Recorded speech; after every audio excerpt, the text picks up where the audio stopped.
귀천이라는 시로 우리에게 잘 알려져 있는 천상병 시인은 군사정권 시절에 억울한 누명을 쓰고 감옥에 갇혔습니다. 푸르는 꿈도 펼쳐보지 못한 채 그의 삶은 시들어갔습니다. 그러던 어느 날 죽음이 자신에게 가까이 다가왔음을 알게 된 시인은 귀천이라고 하는 시를 지었습니다. 나 하늘로 돌아가리라. 새벽빛과 닿으면 쓰러지는 이슬 더불어 손에 손을 잡고 나 하늘로 돌아가리라. 노을빛 함께 단둘이서 기슭에서 놀다가 구름 손짓하면은 나 하늘로 돌아가리라. 아름다운 이 세상 소풍 끝내는 날 가서 아름다웠다고 말하리라. 분노와 좌절 그리고 원망과 불평을 퍼부숴대며 살아갈 수밖에 없는 그 삶의 자리에서 시인은 마음과 생각을 바꿉니다. 그리고 자신의 삶의 하루하루를 소풍날인 것처럼 즐겁게 살았노라고 노래합니다. 또 유명한 그 미술가인 루오의 작품에 보면은 그 작품명이 제목이 아주 재미있는 그런 그 판화가 있습니다. 이 루오는 주로 판화를 그리는 이제 예술가인데요. 그 판화의 제목이 이래요. 향나무는 자기를 찍는 도끼 날에도 향을 묻힌다. 괴롭히고 아픔을 주고 상처를 주는 도끼 날에도 독을 묻혀주지 않고 오히려 향을 묻혀주는 향나무와 같은 예수님을 그린 그런 판화입니다. 좌절과 아픔과 분노와 절망의 시간에 보복하고 원망하지 않고 도리어 천상병 시인처럼 소풍 가는 날로 생각을 바꾸어 살 수 있다면, 또한 자기를 찍는 도끼 날에도 향을 묻혀주는 향나무처럼 살 수 있다면 우리 인생은 참으로 아름다울 것입니다. 이것이 바로 예수 그리스도의 삶입니다. 비방하고 멸시하고 중이려 오는 사람들 앞에서 오히려 그들을 용서하고 기도하셨던 예수님처럼 나를 찍으려고 달려드는 사람들 앞에서도 예수님의 향을 묻혀주는 그런 삶을 살기를 주님께서 원하십니다.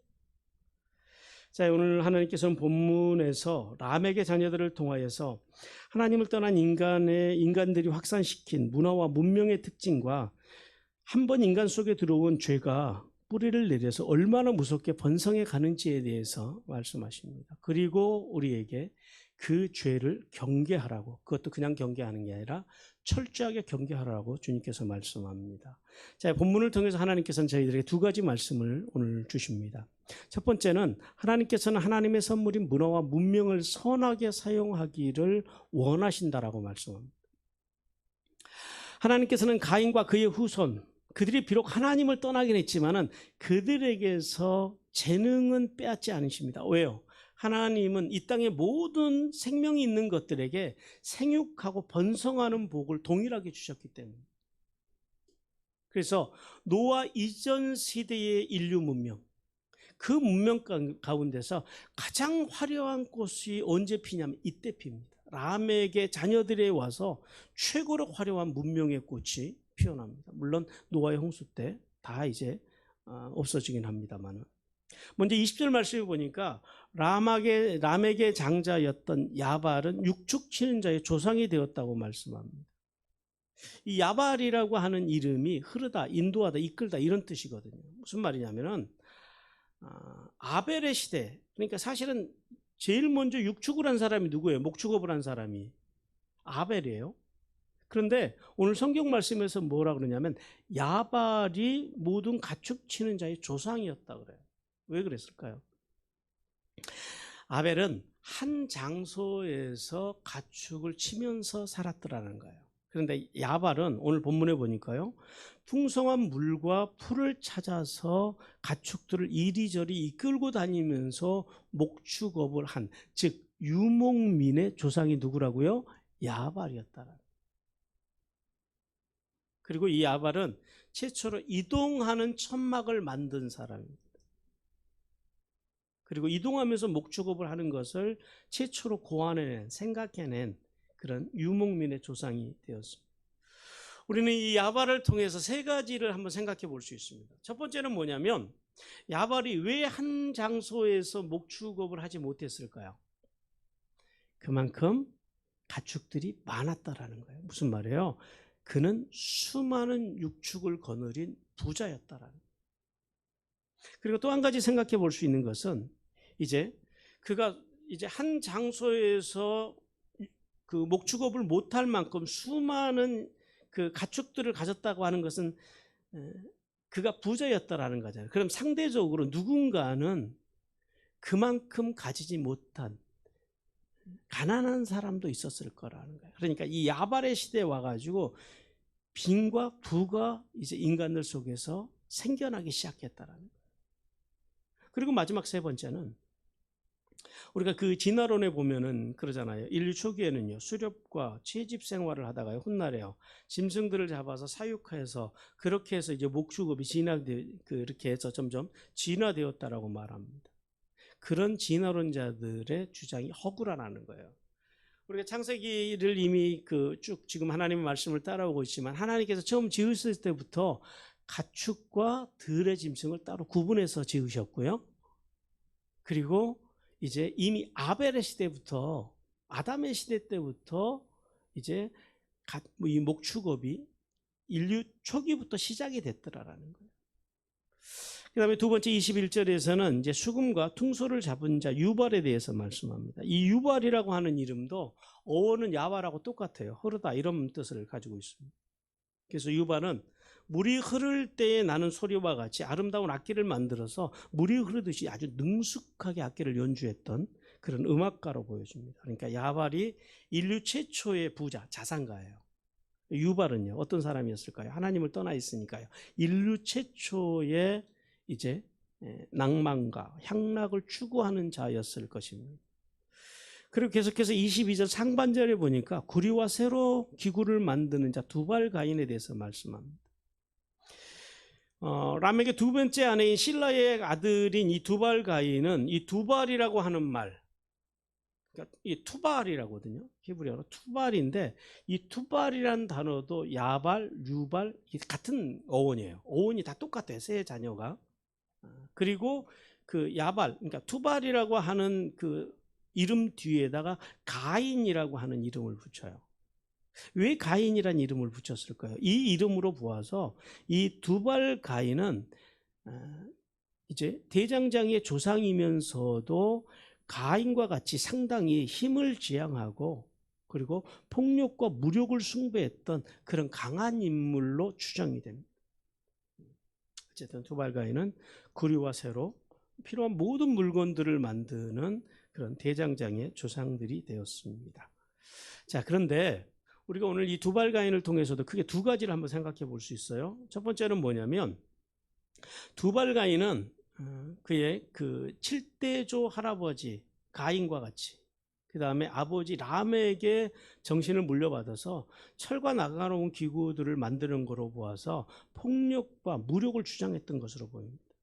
그리고 두 번째는 역시나 진화론자들이 이야기하는 것처럼 석기시대가 있고 청동기시대, 철기시대로 이렇게 진화된 것이 아니라 이미 두발 가인의 시대 때부터 동과 철과 석기가 자유롭게 혼재했다라는 거예요. 문화가 이렇게 구분된 것이 아니라 이미 인류는 처음부터 철과 동을 다룰 수 있었고 또 경우에 따라서는요 석기도 같이 사용했다라는 거예요. 여러분 오늘날 우리가 21세기를 삽니다마는 지금도 석기 문화를 가지고 있는 사람들이 있다고 하면 믿으시겠습니까? 지금도 아마 있을 거예요. 왜냐하면 지난 20세기까지 있었거든요. 그러니까 예를 들면 제가 인도네시아에 있을 때 만난 분들인데 어디죠? 인도네시아의 술라베시 섬 아래 보면은 큰 섬이 하나 있어요. 갑자기 섬 이름이 생각이 안 나네요. 그 섬에는 여전히 지금도 석기 문화를 가지고 있는 민족이 있어요. 그래서 인도네시아 박물관, 민속촌에 가면은 그렇게 이렇게 돌칼을 가는 모습을 재현하는 그런 이제 그곳에 사람들이 거기 와서 이렇게 일을 하는 것도 같이 이렇게 공연을 하고 이제 공연은 아니지만 쇼를 하는 거죠. 어쨌든 이제 그런 모습도 제가 본 적이 있습니다. 그리고 네 번째는 아름다움을 숭배했던 그 나아마에 대한 이야기가 22절 하반절에서 나옵니다. 두발가인의 누이에 대해서 정확하게 알 수는 없지만 그녀의 이름을 통해서 우리가 몇 가지 추정을 해볼 수 있어요. 첫 번째는 이름에서 알 수 있듯이 이 나아마라고 하는 이름이 히브리어로 나햄, 아름답다, 달콤하다, 즐기다 이런 뜻을 가지고 있거든요. 무슨 말이냐면은 다른 사람들의 시선을 끌기에 충분할 만큼 그 시대에 아마 최고의 미모를 가졌던 여인이 아니었을까라는 생각을 한번 해봅니다. 그리고 또 한 가지는 이제 고대 시대에는요, 그 여자들의 이름은 족보에서 빼거든요. 족보에 잘 넣지를 않는데 이제 그런 관습을 가지고 있는데 그럼에도 불구하고 오늘 이 지금 이 족보에 지금 누가 들어가 있어요? 라마의 이름이 들어가 있다라는 게 무슨 말이에요? 그 라마라고 하는 딸이 이 라멕의 딸이 그 당시에 강력한 영향력을 가진 여성으로서 미와 쾌락을 추구했던 세속화된 인물로 보여집니다. 자, 우리가 이제 라멕의 이 네 자녀를 통해서 우리가 뭘 알아야 되냐면 하나님을 떠난 세속 문화에서도 하나님의 선물인 문화가 얼마든지 번성하고 그리고 화려하게 꽃을 필 수 있다라는 사실을 우리는 알아야 합니다. 그러므로 기독교 문화만이 앞선 문화라는 그런 생각을 버려야 됩니다. 물론 기독교인들이 다른 종교인들보다 더 자유에 대한 갈망과 진취적인 생각을 가지고 있는 것은 사실이지만은 그렇다고 해서 하나님을 떠난 다른 종교의 문화나 그리고 우리 다른 타 문화에 대해서 우리가 그들을 마치 우리 기독교 문화보다 이렇게 미개한 문화로 취급하는 것은 또 다른 차별이며 죄를 낳을 수 있다는 사실을 우리는 깨달아야 됩니다. 근데 이제 우리가 이 그 네 자녀를 통해서 라멕의 네 자녀를 통해서 그 네 자녀가 이룬 꽃피운 그 문화를 통해서 우리가 진짜 이제 여기서 중요하게 들여다봐야 될 것이 뭐냐면은 하나님이 인간에게 주신 문화와 이 문명을 인간이 어떻게 사용하느냐라는 거예요. 자, 하나님의 사람들, 하나님을 떠난 사람들, 하나님의 사람들과 하나님의 떠난 사람들이 하나님이 주신 똑같은 선물을 가지고 전혀 다른 삶을 살아간다라는 거예요. 오늘은 이제 계속해서 하나님을 떠난 사람들의 이야기입니다. 그들은 오늘 본문에서처럼 이제 하나님의 선물로 문화와 문명을 받았음에도 불구하고 그들은 철저하게 자신들만을 위해서 사용한다라는 거예요. 야발은요, 뭘 쌓기 위해서 하나님의 문화와 문명을 사용해요? 자신의 부를 쌓기 위해서. 유발은요, 자신의 향락을 즐기기 위해서. 두발가인은 힘을 과시하고 피를 흘리는 일에. 그리고 나아만은요, 생명보다도 오로지 외적인 아름다움을 사랑하고 과시하는데 하나님이 주신 문화와 문명을 사용하더라. 이것이 하나님을 떠난 사람들이 문화를 대하는 그런 자세예요. 그래서 이런 문화들을 우리는 뭐라고 부르냐면요, 저급한 문화라고. 그럼 고급된 문화는 어떤 문화일까요? 예.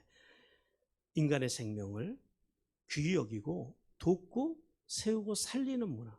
그러니까 여러분이 TV를 보시든 영화를 보시든 그 장르 자체가 그 내용 줄거리가 이게 돕고 세우고 살리는 거면 그거는 고급 문화예요. 그러나 그 안에 있는 내용이 이렇게 라멕의 자녀들처럼 파괴적이고 죽이고 그리고 사람들을 넘어뜨리고 거짓과 기만과 오만으로 가득 찬 그런 내용들이라면 그것을 우리는 하나님 앞에서 저급한 문화라고 부른다라는 거예요. 이럴 때 가인의 후손들이 이룬 문화, 하나님을 떠난 사람들의 문화는 자기중심적이고 비윤리적이고 비이성적이고 돈, 명예, 권력이라면 그것이 그것과 도움이 된다면 비열하고 그리고 그것을 쟁취하기 위해서 더 속된, 더 저급한 문화를 만들어내는 것이 하나님을 떠난 사람들의 문화를 대하는 자세이고 속성이라는 거예요. 사랑하는 성도 여러분, 오늘날 우리 한국 사회와 한국 교회를 보면 이런 저급한 문화가 넘쳐난다는 사실을 여러분 아십니까? 우리 이걸 깨달아야 합니다. 오늘날 세상은 어때요? 사회는 당리당략에 빠져서 국민들은 안중에도 없는 일부 정치인들, 모든 정치인들이 또 다 그렇다 그러면 안 돼요. 일부 정치인들이 그러는 거예요. 또요, 돈이 된다고 하면 골목 상권도 싹 쓸어버리고 중소기업에서 애써서 개발한 기술마저도 갈취하려고 하는 일부 대기업들. 그 다음에 재벌과 권력자들, 자신들과 이해관계가 맞는 사람들에 대해서는 한없이 관대하고요. 자신들과 이해가 맞지 않는 사람들에 대해서는, 그리고 우리같이 이렇게 돈 없고 힘없는 사람들에게는 과혹하리만큼 법을 집행하는 일부 검사들과 판사들. 그래서 요즘은 어떤 사람들은 검사 판사라고 안 부르고요, 검세 판세라고 불러요. 이들만 그러나요? 자신들의 사주나 또 비싼 광고를 내주는 사람들, 예를 들어서 삼성 같은 기업들, 그런 기업들의 비리는 기꺼이 눈 감아주고 자신들과 코드가 다른 사람들, 그리고 힘없는 사람들, 힘없는 어떤 중소기업이나 조그마한 사업을 하는 사람들, 자기 입맛에 맞지 않으면 이런 사람들에게 대해서는 기꺼이 거짓 기사라도 써서 무너뜨리려고 하는 일부 기자들, 이런 사람들을 요즘은 또 기레기라고 부르더라고요. 그럼 교회는요? 교회는 물질과 명예욕에 사로잡혀 있는 일부 목회자들, 그리고 세상 사람과 똑같이 돈과 명예와 권력이 복이라고 믿고 살아가는 일부 기독교인들. 오늘날 안타까운 것은 이런 사실들이 한국 사회와 한국 교회 안에 너무 번성해 있다라는 거예요. 나는 아닙니다라고 말할 수 있는 사람이 우리 중에 누가 있을까요? 과연 우리가 가인의 이 후손들과 무엇이 다른지를 한번 생각해 봐야 합니다. 하나님께서 모든 인간에게 선물로 주신 이 문화와 문명, 하나님께서 우리에게 주신 달란트, 그것을 가지고 과연 하나님을 기쁘시게 하고 생명을 돋고 세우고 살리는 일에 사용하고 있는가, 우리는 우리 스스로에게 질문해 봐야 합니다. 우리는 나를 위해서는, 그리고 내 가족, 자녀들을 위해서는 기꺼이 사용하면서 하나님 나라와 교회를 위해서는 아까워하고 있는 인생들을 살고 있지 않는지 우리는 돌아봐야 한다라는.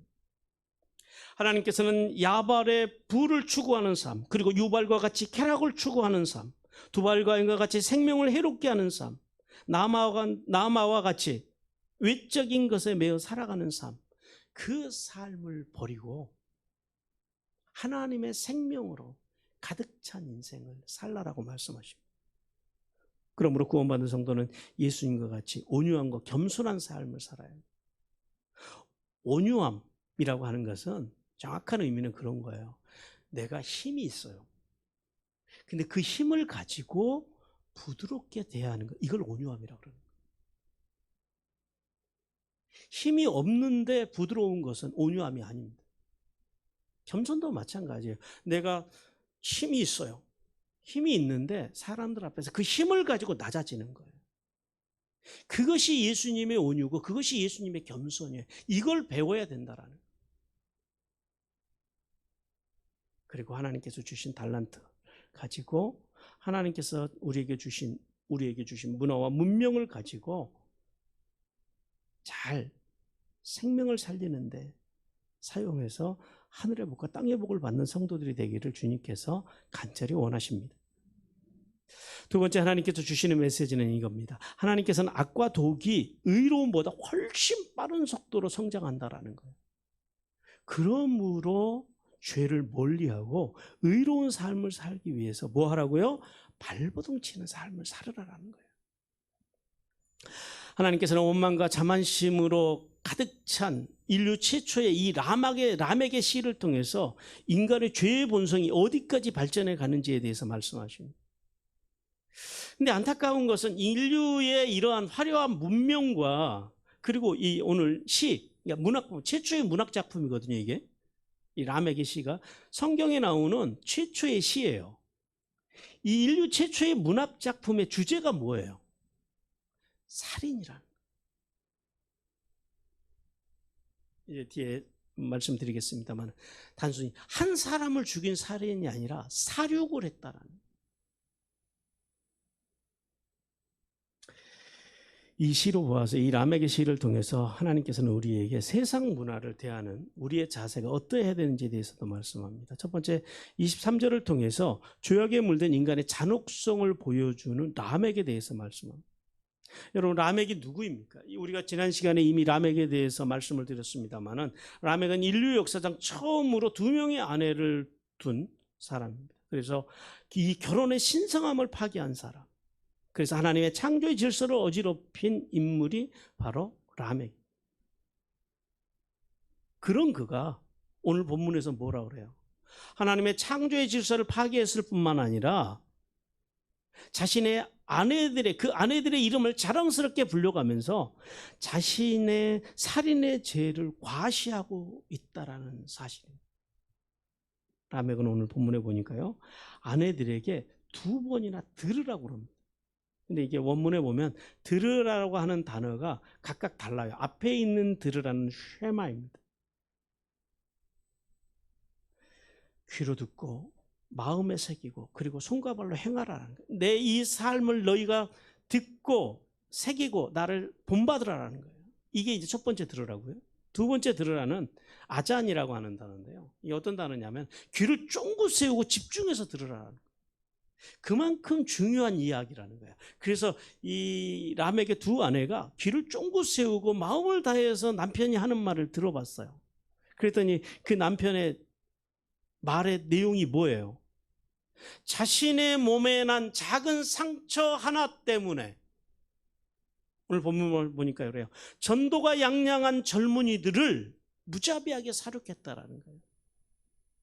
왜 여기서 젊은이들이라고 하냐면요, 라멕이 죽인 사람은 한 사람의 젊은이가 아니고 여러 명의 젊은이였을 가능성이 높습니다. 왜냐하면 보통 히브리어에서는 동물을 도살할 때는 샤하트라고 하는 단어를 씁니다. 그리고 사람을 죽일 때는 라차흐라고 하는, 사람을 죽이다라고 말할 때는 라차흐라고 하는 단어를 쓰는데요. 오늘 본문에서 쓰는 단어는 뭐냐면 하라그입니다. 이 하라그라고 하는 단어는 어떤 단어냐면은 대상을 가리지 않고 무분별하고 전쟁과 같은 이 대량 살육을 할 때 쓰는 단어가 바로 이 하라그입니다. 우리 여호수아서 8장 24절 같이 한번 읽어봅니다. 시작. 이스라엘이 자기들을 광야에서 추적하던 모든 아이 주민들을 들에서 죽이되 그들이 다 칼에 엎드러지게 하여 진멸하기를 마치고 온 이스라엘이 아이로 돌아와서 칼날로 죽이매. 여기서 죽이다라는 말이 2번 나오죠. 이게 하라그예요. 무슨 말이냐면 라멕이 단순히 젊은이 한 사람을 죽인 것이 아니라 많은 젊은이들을 학살했다, 대량으로 학살했다라는 의미를 함께 갖고 있다라는. 그래서 뭐 한 소년이라고 해도 틀리지 않지만은 여러 젊은이였을 가능성이 상당히 높다라는 겁니다. 인간의 잔인함의 끝이 어디일까요? 자신의 몸에 난 그 작은 상처 하나 때문에 자신의 아들 두발 가인이 만들었을 그 아버지에게 선물한 그 칼을 들고 수많은 젊은이들을 무자비하게 죽이는 라멕. 라멕은 그야말로 인간의 타락의 끝이, 악의 극치를 보여줍니다. 마치 자신의 재물을 거절하고 아벨의 재물을 연락하신 그 하나님 앞에서 분을 못 이겨서 동생을 들에서 돌로 쳐 죽인 살인자 가인처럼 그의 6대 손인 라멕이 이제 죄가 어디까지 성장하냐면 자신의 몸에 난 작은 상처 하나 때문에 그 수많은 젊은이들을 무자비하게 칼로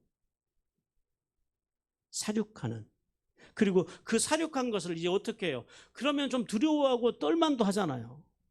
긴장하는 것이 아니라 되려 그것을 가지고 와서 시를 지으면서 아내들에게 자랑까지 하고 있는 사람의, 하나님을 떠난 사람들의 악함의 극치를 보여줍니다. 이것이 하나님을 떠난 문명, 하나님을 떠난 문화 속에서 살아가는 사람들의 특징입니다. 하나님을 떠난 그 문명은요, 겉으로는 웅장하고 화려해 보입니다. 얼마나 화려했겠습니까? 이렇게 잘난 자식들을 둔 아버지, 많은 사람들이 아마 부러워했을 수도 있습니다. 그러나 그 화려함 뒤에 그 이면에는요, 이렇게 무섭고 무자비한 악과 독이 함께 있다라는, 이것이 하나님을 떠난 문화, 문명들의 특징이라는 거예요.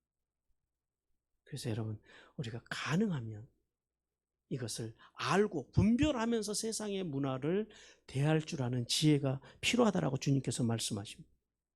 하나님께서는 가인이 살인이란 죄를 저질렀음에도 불구하고 가인에게 어떤 은혜를 주세요? 보호라고 하는 은혜를 주십니다. 그러면은 그 조상 가인에게 내리신 하나님의 은혜로 인해서 그 후손들은 어떻게 해야 돼요? 늘 하나님 앞에서 살인자인 우리 할아버지, 증조 할아버지, 고조 할아버지, 칠대조 할아버지를 살려주신 그 하나님의 은혜에 되려 감사하며 감격하게 살아야 할 이 가인의 후손들, 누군가에 의해서 보복을 당해서 자신들은 이 땅에 태어날 수도 없었을 그 가문의 후손으로서 더 긴장하고 더 조심해서 살아야 할 것 같은데, 오늘 본문에 보니까 뭐라 그래요? 도리어 가인의 후손들이 보복을 해요. 보복을 당해야 할 사람들이 보복을 하더라라는 거예요. 왜 그래요? 이것이 하나님을 떠난 문화, 하나님을 떠난 문명, 하나님을 떠난 사람들의 특징이라는 거예요. 보복은요, 복수는 하나님을 떠난 사람들의 가장 기본적인 성향. 씨를 뿌린 대로 열매가 맺듯이 죄악의 씨앗은요, 작은 상처로 인한 보복과 거짓과 기만과 오만의 열매까지 발전하더라는 거예요. 더 나아가서 그 무서운 죄를 저지르고도 어디까지요? 두렵고 떨림으로 부끄러워하기는커녕 도리어 합리화시키고 악과 덕이 넘치는 세상을 만들어버리더라. 그래서요, 우리는 좋은 씨를 가져야 돼요. 좋은 씨를 뿌려야 돼요. 이러한 죄악된 인간의 모습, 이것이 오늘날 우리가 살아가고는 인간의, 하나님을 떠난 인간들의 실존이라는 사실을 우리는 알아야 합니다.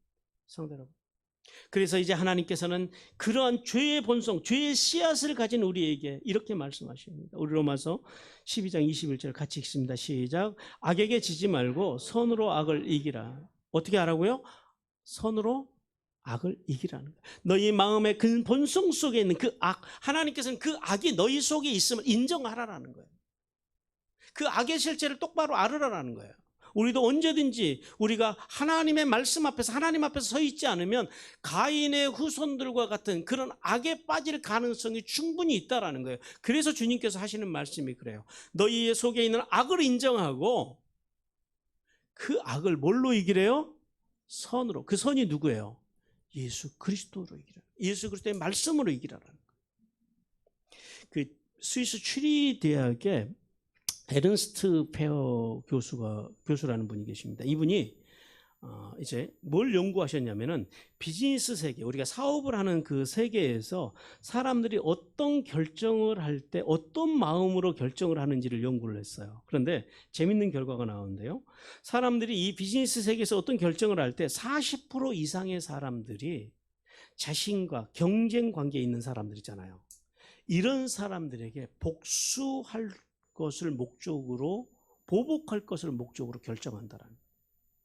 이것이 이제 람에게, 가인의 후손들이 가지게 된 특징입니다. 이럴 때 인간의 마음속에 보복이라는 제약이 깊이 자리 잡고 있음을 우리는 깨달아야 합니다. 그러나 우리가 분명히 기억해야 할 것은 있어요. 뭐예요? 훌륭한 복수는 없다라는 거예요. 우리가 지난 도쿄 올림픽 때 우리 전 국민, 이 코로나로 지친 우리 국민들의 마음을 크게 이제 힐링해 준 그 팀이 있어요. 여자 배구팀. 예, 그 여자 배구팀의 그 김연경 선수. 그 친구는 실력만 탁월한 게 아니라 참 그 인간미가 있고, 그리고 상당한 높은 인격을 가진 그런 친구로 보여집니다. 근데 그 자매가 자신을 공격하고 음해하는 그 후배 선수를 보면서 이런 말을 자기 SNS에 남겼어요. 최고의 복수는 복수하지 않는 것이다. 쉽지 않죠.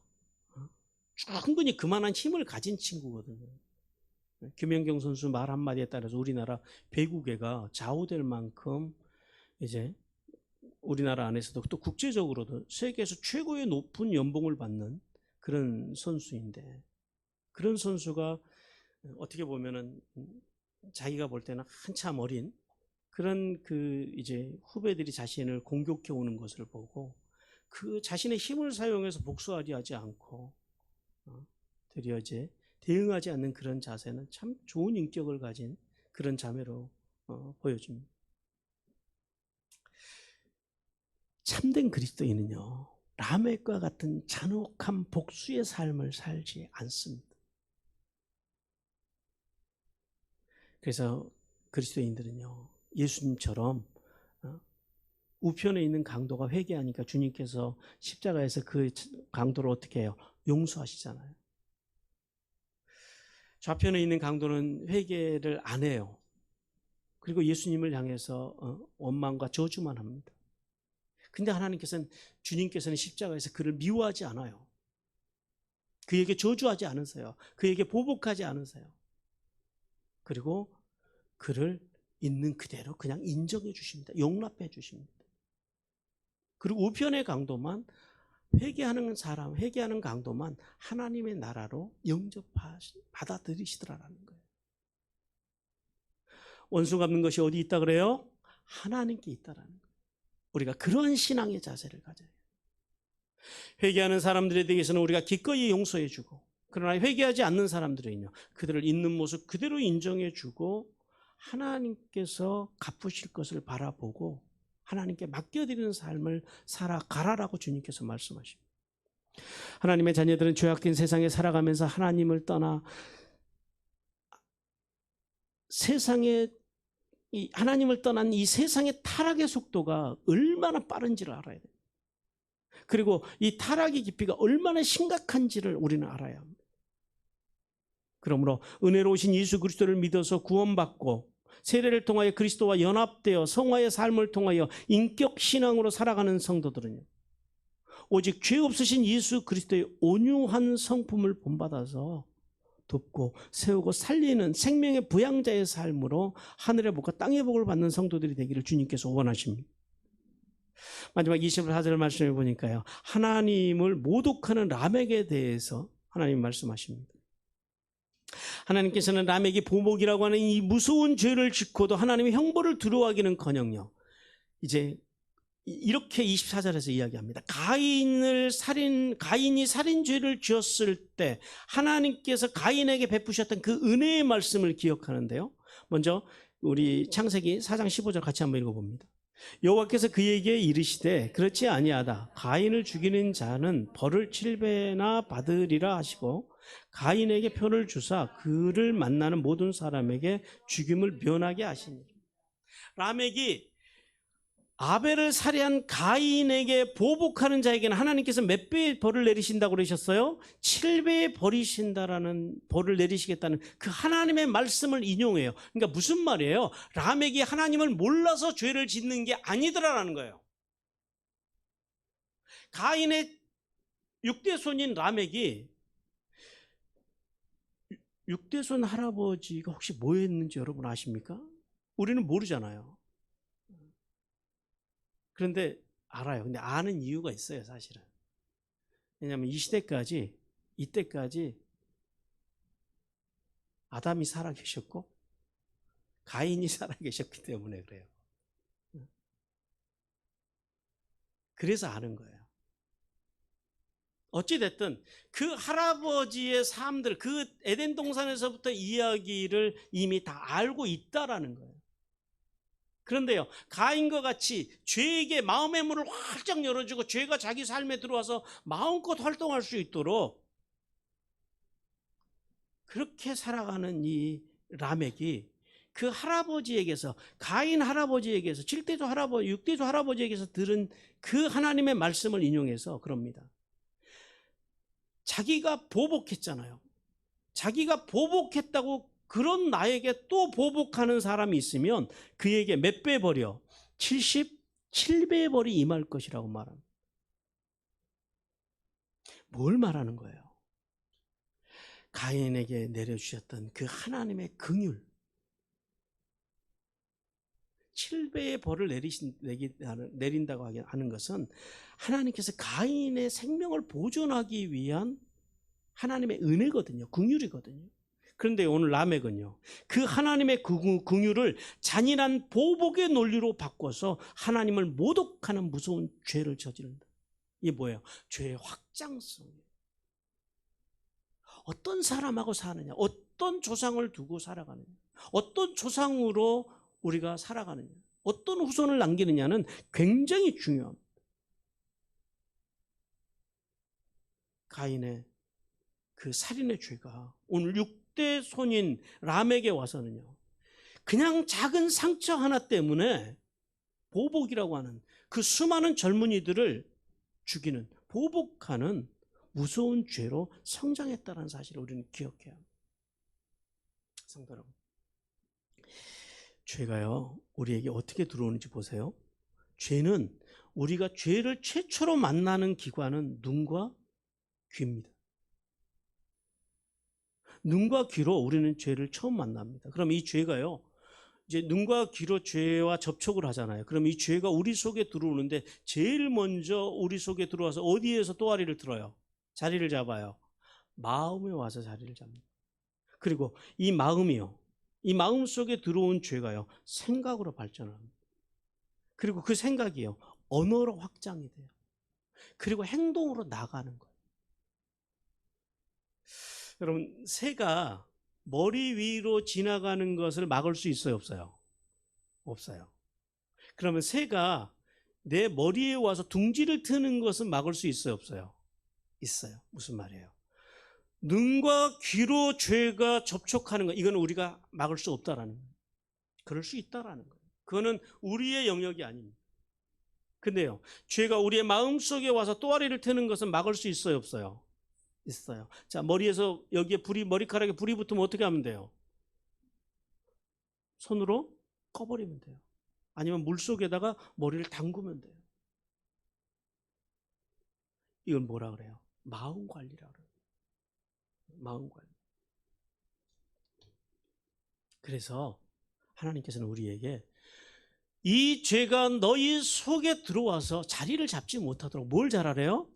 마음 관리를 잘하는 거예요. 우리 신명기 4장 9절 말씀 같이 읽습니다. 시작. 오늘 너는 스스로 삼가하고며 내 마음을 힘써 지키라. 그리하여 내가 눈으로 본 이 일을 잃어버리지 말라. 내가 생존하는 날 동안에 그 일들이 내 마음에서 떠나지 않도록 조심하라. 너는 그 일들을 내 아들들과 내 손자들에게 알게 하라. 여러분, 마음을 잘 관리하기 위해서는요, 우리가 뭘 잘해야 되냐면 인격신앙을 가져야 돼요. 인격신앙. 여러분, 인격신앙이라는 게 뭐예요? 죄 없으신 예수 그리스도의 말씀으로 충만한 은혜를 받고, 그리고 그 은혜를 가지고 어떻게 해요? 삶의 자리에 나가서 흘려보내는 것. 이것이 인격신앙이에요. 또요, 예배를 통해서, 오늘 이렇게 우리가 주일 예배를 드리잖아요. 예배를 통해서 하나님의 사랑을 만끽하고, 그리고 이 사랑을 가지고 가서 가정에서 이웃들에게 가서 이 사랑을 흘려보내는 삶. 그리고 우리가 성령님과 매일 교통하듯이, 기도로 성령님과 매일 교통하듯이 이제 교통하고 삶의 자리에 나가서 가족이나 이웃이나 교회나 사회 속에 들어가서 우리가 소통하면서 사는 삶. 이것을 인격신앙이라고 하는 거예요. 성자의 은혜, 성부의 사랑, 성령의 교통, 말씀, 예배, 기도. 그래서 이거를 우리는 본질이라고 그러는 거예요. 이 본질에 충실한 인격신앙, 이 인격신앙을 가질 때, 이 인격신앙을 우리가 가질 때 우리는 우리의 마음 관리는 잘 할 수 있다라는 거예요. 그런데요, 이 인격신앙을 더 발전시켜주는 것이 있어요. 우리가 인격신앙을 가질 수 있도록 우리를 도와주는, 인격신앙을 잘 관리하는 비결이 한 가지가 있는데요. 또 한 가지가, 그게 뭐냐면은 마음일기를 쓰는 거예요. 늘 우리가 마음일기를 쓰면서 우리의 인격신앙을 점검하는 거예요. 오늘 나에게서 은혜가 어떻게 흘러갔는지, 하나님의 은혜가 어떻게 내게 흘러왔고 내게서 또 어떻게 흘러나갔는지, 하나님의 사랑이 내게 어떻게 흘러왔고 또 내게서 어떻게 흘러나갔는지, 하나님과 내가 어떻게 교통했고 또 내가 어떻게 소통하며 살았는지, 이것을 매일 마음일기를 쓰면서 체킹을 하는 거예요. 그냥 사는 사람과요, 이렇게 자기의 마음을 관리하기 위해서 또 기록, 마음일기를 쓰고 여러분, 차원이 다릅니다. 이걸 알아야 돼요. 이번에 우리 홍일환 권사님 부친께서 얼마 전에 돌아가셨거든요. 94세 돌아가셨어요. 그 어르신은요, 돌아가시기 열흘인가요? 열흘 전까지, 보름 전까지 기록을 하신 거예요. 자신의 마음도 쓰고 생각도 쓰고 하다못해 당신이 약 잡수신 거, 그 약 성분까지도 다 기록을 하셨더라고요. 갔더니 한 20권 된대요. 갔더니 장례식 그 앞에 성경책하고 그 어르신이 쓰신 그 일기장을 앞에다 펴놓으셨더라고요. 은혜가 되고 도전이 되고 감동이 됐어요. 그러니까 이 어르신은 딱 열흘 누워 계시다가 가신 거예요. 치매도 없이. 정말 한 세월 멋지게 살아가셨더라고요. 굉장히 중요합니다. 그런데요, 우리가 여기서 한 가지 또 생각해 봐야 될 것이 있어요. 이렇게 그리스도의 인격이 결여된 사람들이 사회 리더가 되고 교회 안에서 리더가 된다면 어떤 일이 일어날까요? 교회는 라멕과 같은 세상의 보복 원리로 가득 차게 될 거예요. 그리고 장차는요, 하나님의 사람들이 하나님을 모독하는 자리까지 변질될 수밖에 없다라는 사실을 우리는 깨달아야 돼요. 그러므로 성도는 라멕과 같은 자기 자랑, 오만, 방자함을 버리고 하나님을 경외함으로 십자가에서 죽기까지 원수를 사랑하신 그 예수님의 용서, 그 예수님의 삶을 두렵고 떨림으로 닮아가야 한다라고 주님께서 우리에게 말씀합니다. 그래야 할 때요, 우리의 인생은요, 바른 방향을 향해서 성장해 갈 것이며 또 바른 방향을 향해서 성장하고 성숙해가는 우리를 보고 우리의 후손들이 복을 받게 될 것이라는 사실을 깨닫기를 주님께서 원하십니다. 그리고 우리의 가정과 교회, 사회와 국가가 나로 인해서, 그리고 내 가정, 내 자녀들로 인해서, 그리고 이것이 계속돼서 이제 선이, 악이 확산되어 가는 것이 아니라 하나님 앞에서 살아가는 우리의 모습, 우리가 인격신앙을 가지고 살아가는 그 삶의 모습으로 인해서 우리의 공동체가, 우리의 사회가, 우리의 국가가 점점 하나님이 기뻐하시는 것을 향해서 성장하고 성숙해 갈 것이라는 사실을 우리는 깨달아야 합니다. 오늘날 왜 세상이 더 죄악으로 물들어가냐면 선은 정체되어 있고 악은 급속도로 따라갈 수 없는 속도로, 빛의 속도로 성장해 가고 있기 때문에 이제는 우리가 깨어 일어나야 합니다. 악에게 지지 말고 악을 선으로 이겨나가는 하나님의 사람들이 이 땅에 많아져야 한다라고 주님께서 우리에게 말씀하십니다. 제가 우리의 마음에 자리 잡지 못하도록, 그리고 이 우리의 공동체와 우리의 사회 속에 자리 잡지 못하도록 먼저 뭘 잘해야 된다고요? 우리의 마음과 생각 관리를 잘해야 됩니다.